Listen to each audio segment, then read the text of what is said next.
বলিউডের অন্যতম সুন্দরী অভিনেত্রী বিদ্যা বালন আবারও প্রমাণ করলেন যে বয়স শুধু একটি সংখ্যা মাত্র।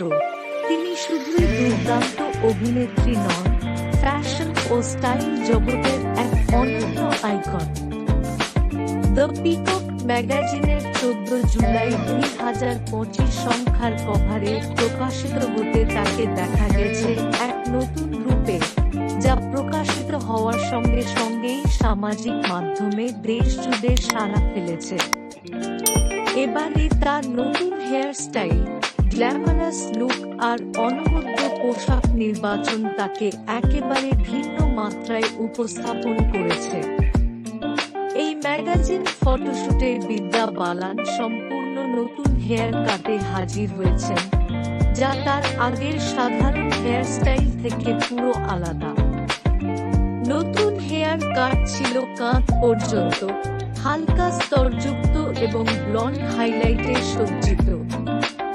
তার চুলে থাকা সফট ওয়েট স্টাইল তার মুখকে সুন্দরভাবে ফুটিয়ে তুলেছে। মেকআপেও ছিল নতুন চমক। ঝিলমিল করছে আইশ্যাডো, গা, চোখ ও মব লিপস্টিক আর উজ্জ্বল হাইলাইটার তাকে যেন আরো আকর্ষণীয় ও দীপ্তিময় করে তুলেছে। পোশাকে বিদ্যার স্টাইল ছিল দেখার মতো। তিনি পরেছিলেন গোলাপি রঙের একটি glittery dress, deep V neck line ও ফিগার হাগিং ডিজাইন তার সৌন্দর্যকে করেছে আরো আকর্ষণীয়।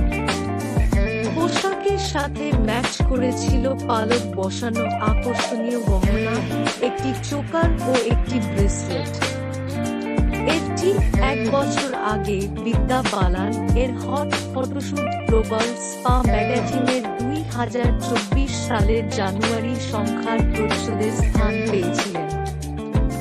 এই ফটোশুটটি কেরালার কানুরস্টি আয়ুর্বেদ অ্যান্ড ওয়েলনেস রিসর্টে করা হয়েছিল এবং এর কিছু ভিডিও খুব ভাইরাল হয়েছিল সমাজ মাধ্যমে। বিদ্যা বালান এই শুটে গ্ল্যামারাস লুকে ধরা দিয়েছিলেন, যা সামাজিক মাধ্যমে বেশ আলোচিত হয়েছিল। ম্যাগাজিন কর্তৃপক্ষ তাকে আনঅ্যাপোলোজেটিকলি ট্রু টু হারসেলফ অর্থাৎ নিজের প্রতি অটল হিসাবে বর্ণনা করেছিল।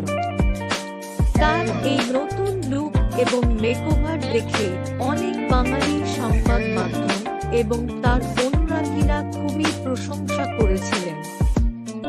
অনেকে তার এই সাহসী এবং আধুনিক স্টাইলিংয়ের ইতিবাচক দিক তুলে ধরেন, যদিও কিছু মিশ্র প্রতিক্রিয়াও ছিল।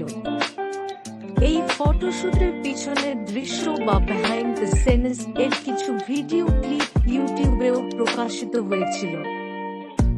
চলচ্চিত্র জগতে বিদ্যার সাম্প্রতিক কাজগুলো বেশ প্রশংসিত হয়েছে। ভুল ভুলাইয়া 3 সিনেমায় তার উপস্থিতি দর্শকদের মুগ্ধ করেছে এবং এটি বক্স অফিসে চূড়ান্ত সাফল্য পেয়েছে। অন্যদিকে দো ওর দো প্যার সিনেমায় কাব্য চরিত্রে তার অভিনয় প্রশংসা পেয়েছে।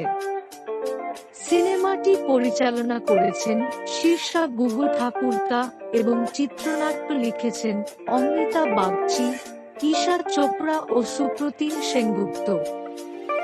বিদ্যার এই নতুন রূপ ও সাফল্য তার কেরিয়ারে নতুন মাত্রা